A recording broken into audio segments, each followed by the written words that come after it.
sur Lueur d'éveil, c'est Corinne, je suis très heureuse de vous retrouver pour un nouveau sujet aujourd'hui où je vais laisser évidemment les inspirations venir au gré du temps, au fil de l'eau. Mais je sens que j'ai à vous parler du grand mystère, ou en tout cas de ce qui fait que pourquoi certaines personnes se réveillent à notre époque et pourquoi d'autres non.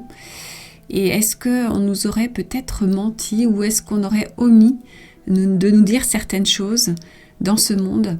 Est-ce que tout ça finalement est voulu ou pas? Enfin, c'est assez étonnant ce que je ressens par rapport à tout ça. Le réveil, ce grand réveil que beaucoup de personnes vivent aujourd'hui, c'est mystérieux parce qu'on ne sait pas pourquoi en fait ces personnes se réveillent, pourquoi il y a cette prise de conscience tout d'un coup. Ce que je vois moi de mon côté, c'est que c'est très lié évidemment à ce qui se passe dans notre société. Plus elle va mal, plus le réveil se fait. Mais pourquoi on a oublié à notre époque justement tous ces rites initiatiques, toutes ces initiations qui existaient auparavant, qui n'existent plus aujourd'hui, et qu'on met ça un petit peu sous le tapis, qu'on ne veut pas en parler, qu'on cache tout ça, qu'on a même dénigré tout ça, qu'on a voulu l'oublier, on a voulu l'enterrer. Et c'est vraiment dommage parce que ça met les gens finalement dans beaucoup de souffrance. Ce qu'il faut comprendre, c'est qu'on a tous en nous cette lumière, je vous en parlais l'autre jour, mais surtout cette soif d'absolu. C'est une quête incessante de l'homme, de l'humain, qui ne s'arrête jamais.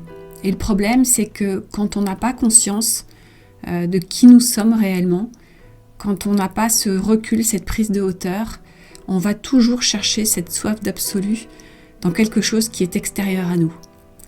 Donc ça va être soit dans de l'intensité, au niveau, je sais pas moi, des sorties, au niveau des substances, au niveau aussi de l'amour-sentiment. Bref, il va toujours y avoir une recherche d'intensité et d'absolu dans tout le monde extérieur. C'est une quête sans fin. On voit les gens vraiment s'épuiser. On voit les gens jamais satisfaits, souvent très malheureux, qui sont dans les émotions, etc. Et là, eh bien, ça fait beaucoup de mal à l'humanité. On voit que notre société, globalement, elle est là-dedans. Elle est dans ce qu'on appelle la matrice des eaux. Cette notion de matrice a beaucoup été évoquée par Annick de Souzenel qui parle de 3 matrices sur ce parcours initiatique. La première matrice étant justement cette matrice des eaux qui finalement représente l'inconscient. L'inconscient étant qu'on est justement dans l'inconscience, on est quelque part en proie à nos animaux intérieurs. Ce sont comme des énergies qui ne sont pas encore domestiquées et qui peuvent finalement nous conduire à notre perte si on n'en prend pas conscience. Dans son livre « Le symbolisme du corps humain », elle dit que la matrice des os se situe au niveau du bassin. Ensuite, elle parle d'une deuxième matrice qui est la matrice du feu, au niveau du thorax, du cœur, où là, finalement, le but, ce serait de parcourir encore une fois des épreuves initiatiques pour aller maîtriser ces énergies, pour en faire une force au lieu d'en faire une énergie de destruction. Et enfin, il y aura une troisième matrice, qui serait la matrice du crâne, donc au niveau de la tête, et qui correspondrait finalement à l'accomplissement et à l'état divin. Alors là, je résume, c'est la vision d'Annick de Souzenel, peut-être que je la déforme un petit peu, mais je trouve très intéressant son approche, et j'avais justement envie de vous en parler parce que c'est très explicite, et ça correspond tout à fait à ce que l'on traverse quand on est sur ce type de parcours. Si vous-même, vous avez déjà démarré le chemin, vous pouvez retrouver en fait ces étapes-là par rapport à votre propre chemin. La matrice des os, c'est la première matrice dans laquelle nous sommes, et nous sommes en proie à toutes nos émotions dans la matrice des os. Nous sommes un petit peu comme des animaux qui réagissons au quart de tour à tout ce qui se passe dans notre vie sans avoir cette prise de hauteur, sans avoir cette conscience de qui l'on est réellement. Et le chemin d'éveil de soi nous amène à un moment donné à sortir de cette matrice des eaux pour aller dans la matrice de feu. Ça va être justement prendre ce recul suffisant, prendre de la hauteur, mettre en place cette conscience qui va nous permettre de sortir du monde animal un petit peu, du monde un peu plus primitif. C'est pas quelque chose de négatif de dire ça, c'est juste que en tant qu'humain, on doit sortir de ce niveau de conscience qui est plutôt petit, et surtout un niveau de conscience qui nous maintient un peu dans l'illusion de notre être, qui nous met sous emprise de quelque chose qui n'est pas encore apprivoisé. C'est comme si dans cette matrice des eaux, nous étions des petits animaux et que justement, ils n'avaient pas été apprivoisés, ces animaux, et que nous étions complètement manipulés par ces animaux-là, que nous étions constamment en proie à leurs instincts primitifs. Donc quand on parle de ces animaux, ça va être par exemple l'ego du lion, ça va être la violence du tigre. Chaque animal représente finalement une émotion ou en tout cas un état qui n'est pas maîtrisé. Et le but, ce n'est pas d'éliminer ces animaux quand on arrive dans cette matrice du feu, ça va être justement de nous y confronter pour enfin les apaiser. Donc quand on va commencer à faire ce chemin d'éveil de soi, ce qu'on appelle aussi le retournement sur soi, on va comprendre qu'il va falloir les affronter réellement, tous ces animaux, tous ces, on va dire, ces parts de nous-mêmes qui sont des énergies très très puissantes, puisque ce sont réellement des énergies, mais que lorsqu'elles ne sont pas maîtrisées, ces énergies puissantes, elles peuvent faire tout un tas de catastrophes. À cause de ces énergies qui ne sont pas maîtrisées, on peut aller jusqu'à tuer, on peut être violent, on peut jalouser, on peut faire du mal, on peut s'autodétruire, on peut détruire les autres. Bref, c'est très problématique. Et on voit bien que notre monde actuel est complètement là-dedans, puisqu'il s'autodétruit, puisqu'il détruit les autres, puisqu'il a soif de pouvoir, puisqu'il a un ego surdimensionné, etc. Donc il faut vraiment comprendre qu'à un moment donné, nous sommes tous amenés à sortir de cette matrice des eaux pour aller dans la matrice de feu et d'aller se confronter à tous nos animaux intérieurs pour justement les apaiser, les apprivoiser. Et donc quand on entre dans cette matrice de feu, quand on commence ce chemin de conscience, d'éveil de soi, on va faire comme un parcours initiatique qui est à la fois très beau, puisque on va vers qui l'on est réellement, en s'apaisant, mais qui va être aussi parfois souffrant, puisqu'on va voir des épreuves. C'est ce qu'on appelle justement les épreuves initiatiques, parce que quand on va se confronter à nos animaux intérieurs, à nos ombres, forcément ça va être un peu confrontant. Mais le but, c'est justement d'aller apaiser ça, d'y mettre de la lumière. Donc on va voir vraiment ce chemin initiatique comme des descentes pour mieux remonter après. C'est vraiment ce que je vous disais avec cette image du puits. Je vous disais que quand moi j'avais traversé toutes ces étapes, et que je traverse parfois encore, mais c'est beaucoup moins soutenu qu'à une période. On peut dire qu'à une certaine période, j'ai vécu ce qu'on appelle la nuit noire de l'âme, où là c'était constant. J'avais constamment des descentes là dans ce puits, où je me confrontais vraiment à mes animaux intérieurs, à mes ombres. Et donc, tant que j'étais dans ce noir, ce sombre, j'y allais, je n'avais pas peur, et c'était douloureux, mais je descendais dans ce puits. Et puis, il y avait comme une sorte de transmutation. J'y mettais beaucoup de lumière pour apaiser. Et c'est là où il y a aussi un grand mystère, c'est que cette alchimie qui s'opère finalement, elle n'est pas tout à fait mise en place de manière volontaire et mentalisée comme une sorte de protocole. Ça se fait de manière mais complètement magique presque. C'est de l'alchimie qui est prise en main par quelque chose de plus grand que nous finalement. C'est pas du tout le mental qui va dire je mets de la lumière mentalement, pas du tout. Il y a quelque chose de plus puissant qui s'opère en nous, une alchimie qui vient de nos profondeurs, qui vient certainement de l'être divin que nous sommes.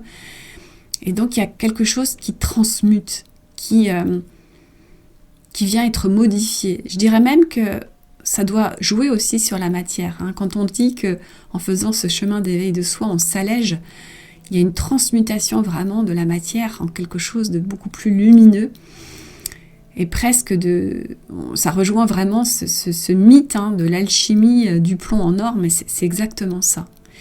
Donc il ne faut pas avoir peur dans cette matrice de feu. Si vous commencez à rentrer dans cette matrice de feu parce que vous êtes beaucoup plus en conscience et que vous sortez de l'illusion de votre personnage, il ne faut pas avoir peur de vivre des épreuves initiatiques. Ça peut être des petites épreuves, des épreuves un peu plus grandes, mais des choses qui vont vraiment venir vous chahuter en profondeur, qui vont venir réveiller tous vos animaux intérieurs, toutes vos ombres.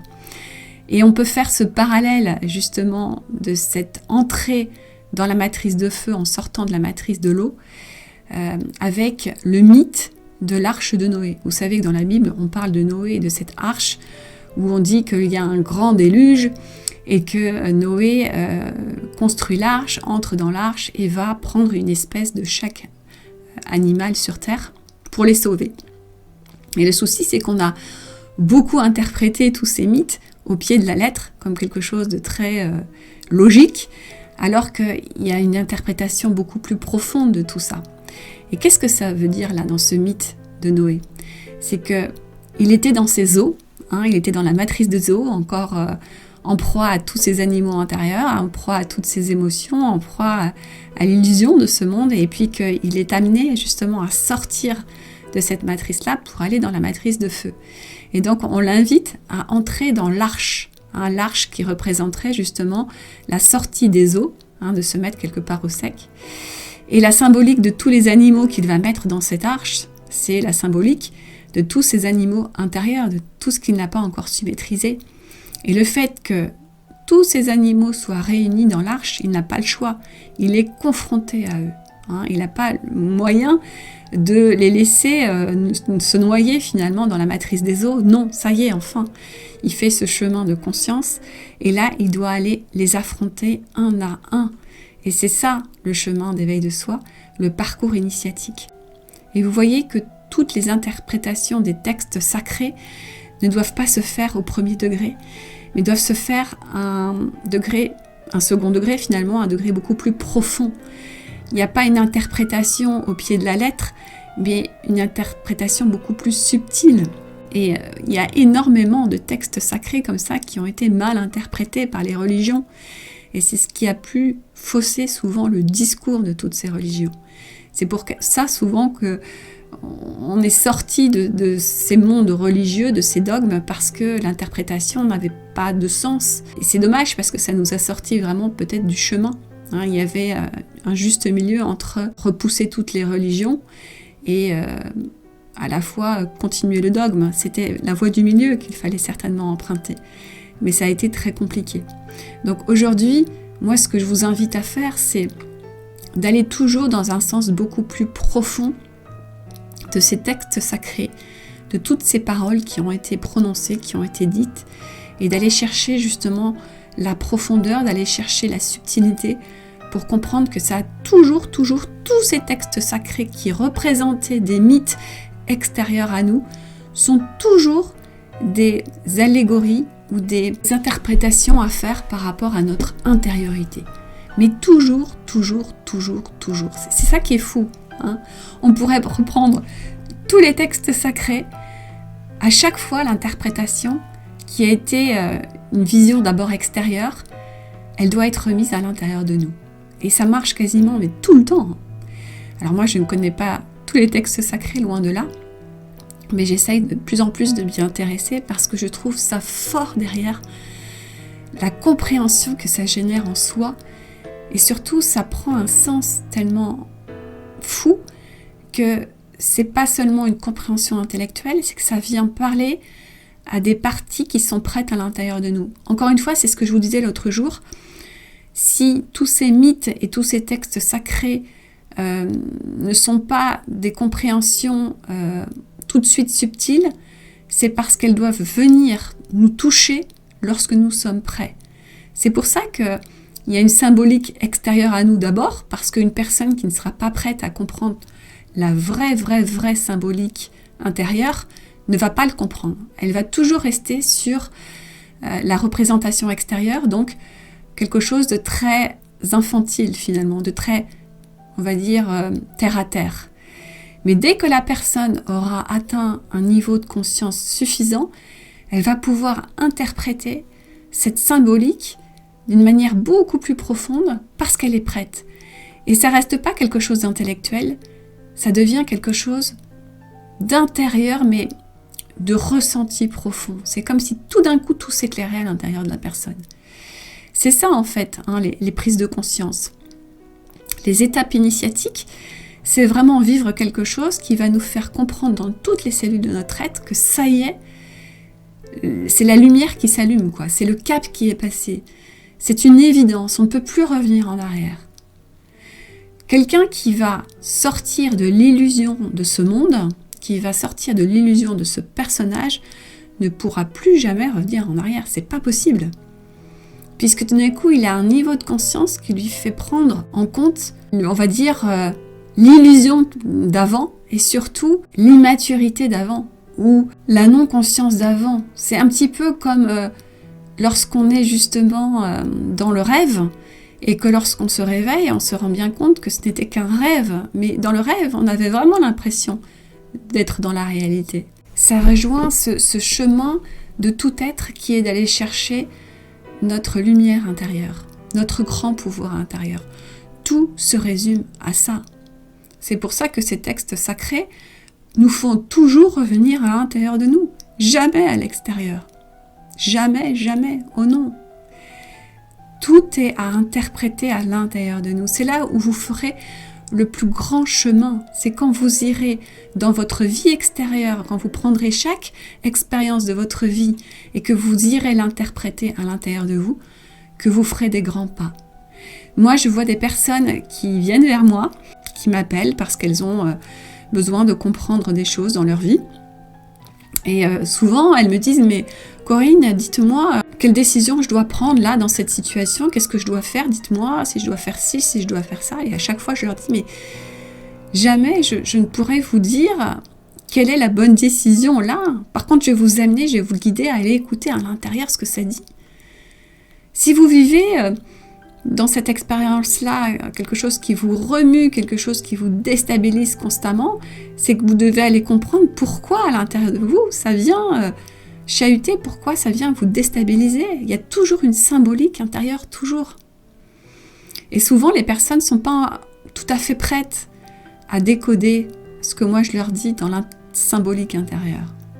Et ça se fait avec, on va dire, quelques semaines, quelques mois de retard. Et tout d'un coup, elles me disent « Mais oui, maintenant ça y est, j'ai compris. » Parce que tant que ce n'est pas prêt, tant que le timing n'est pas là, vous restez toujours à l'extérieur de vous. Tout le temps, tout le temps, tout le temps. Et tout d'un coup, il y a un cap qui est passé, il y a une intégration qui est faite. C'est infusé en vous. Et ça y est, vous me dites « J'ai compris. C'est ok, je suis passée à la suite, c'est bon. » Et ça se fait souvent, notamment avec, encore une fois, les croyances limitantes. Quand il y a une croyance limitante qui vous pousse à rester dans une vision très extérieure à vous, vous êtes coincé dans cette croyance limitante. Et moi, je vous amène à faire l'interprétation à l'intérieur de vous en vous disant « Mais la symbolique, elle est là, elle est là, elle est là. » Et vous n'êtes pas prêt sur le moment. Et puis tout d'un coup, ça lâche. Et là, quelques temps plus tard, waouh, le cap est passé. Mais il a fallu passer par une sorte d'étape initiatique, d'expérience un peu douloureuse, qui vous a vraiment, on va dire, soit blessé, soit qui vous a éprouvé, qui vous a apporté de la douleur, de la souffrance. Mais il fallait passer par là pour enfin y mettre de la lumière. Et ça y est, il y a vraiment une étape initiatique qui est passée. Donc j'avais vraiment envie de vous parler de ça aujourd'hui. C'est cette notion de matrice des eaux. Donc toute notre société, enfin on va dire 80% de notre société aujourd'hui est dans cette matrice des eaux, et complètement sous emprise d'un ego, de tous ces animaux qui ne sont pas encore maîtrisés. Donc il y a encore beaucoup de violence, il y a beaucoup d'intolérance, il y a beaucoup de jugement, il y a beaucoup de critiques, il y a du pouvoir. Quand vous voyez aujourd'hui les débats politiques, mais c'est à fond dans la matrice des eaux, hein, avec ces prises de parole où on ne laisse pas justement la parole à l'autre, où il y a énormément de jugement, où il y a on rabaisse l'autre, on le critique, on essaie de prendre le pouvoir sur l'autre tout le temps. Enfin, d'ailleurs, c'est très difficile à entendre, hein, quand on sort de la matrice des eaux. On ne peut plus entendre tout ça, ces prises de pouvoir, ces agressions, c'est intolérable. Ça n'a plus de sens en fait, plus aucun sens. Donc, ne vous inquiétez pas, si vous êtes en transition entre la matrice des eaux et la matrice du feu, c'est normal de ne plus pouvoir entendre certains discours, de ne plus pouvoir vous laisser piéger, hein, par ces discours complètement incohérents pour vous.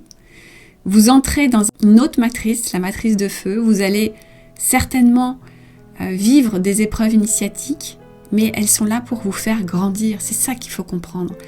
Elles sont là pour vous faire évoluer.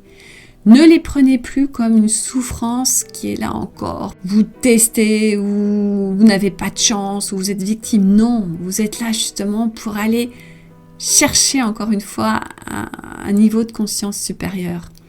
Donc oui, ça va être un petit peu douloureux pendant un certain temps, mais vous êtes capable, si on vous amène cette nouvelle épreuve, c'est que vous avez un niveau supérieur pour pouvoir la passer, cette épreuve-là. Ça, c'est ça qu'il faut comprendre.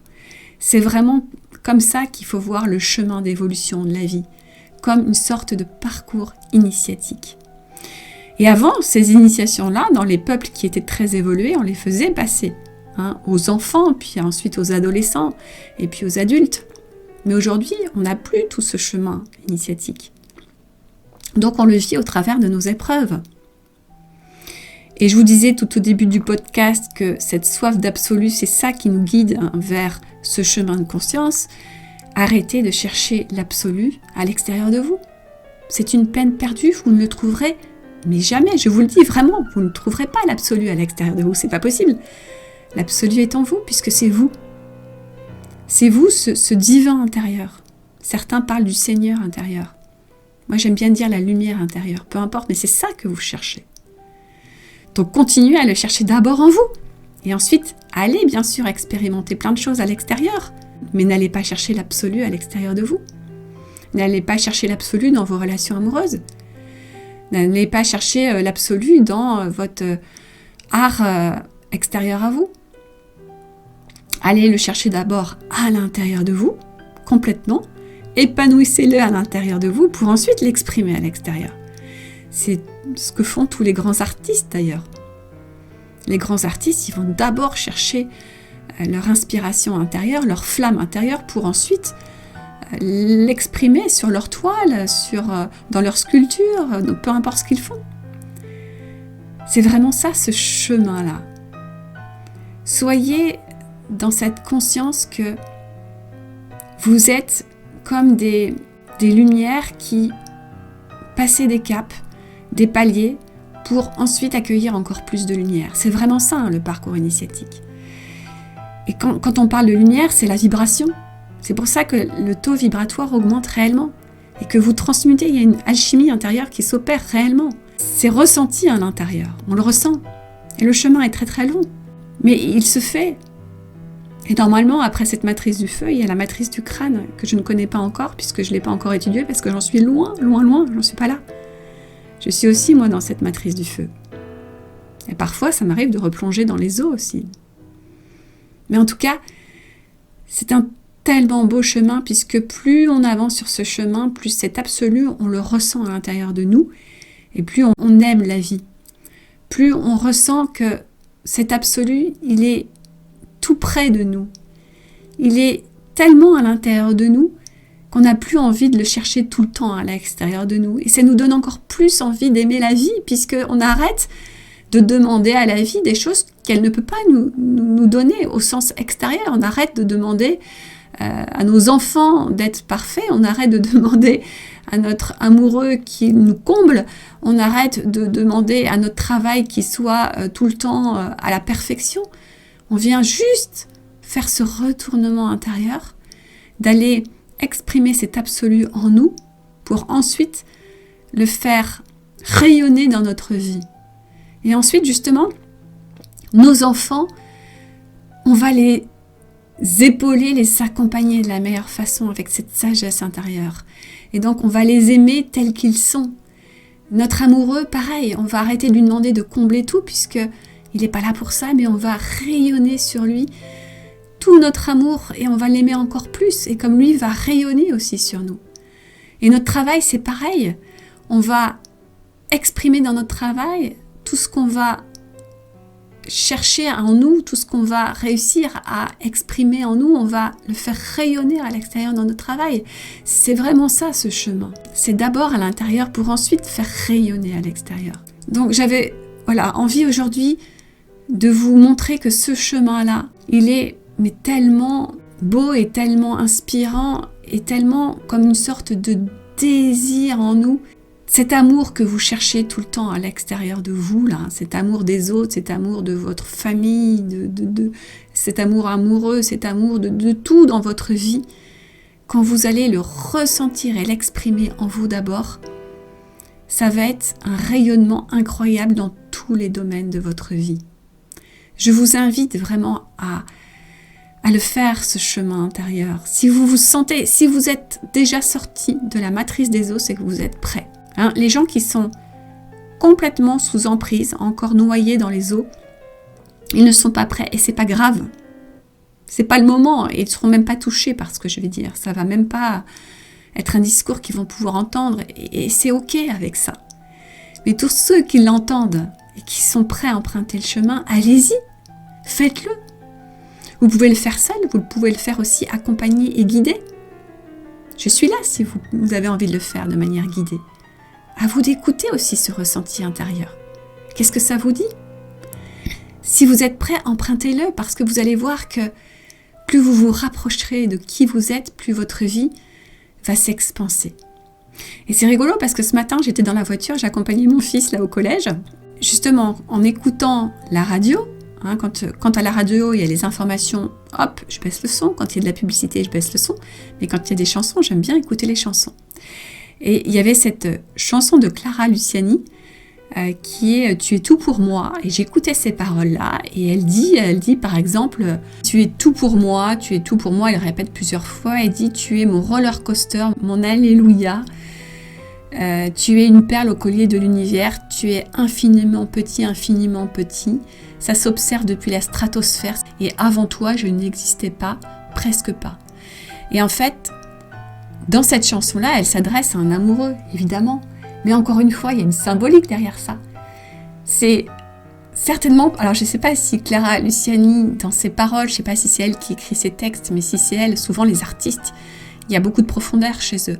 Et en général, ils sont éveillés, ces gens-là. Et peut-être qu'elle a voulu exprimer par ces paroles-là quelque chose de très intérieur. Hein, quand tu dis « tu es tout pour moi », si ça se raccroche seulement à une personne extérieure à soi, c'est dangereux, c'est extrêmement dangereux. Parce que si cette personne n'est plus là demain, qu'est-ce qui se passe ? C'est fini. On est anéanti, on disparaît.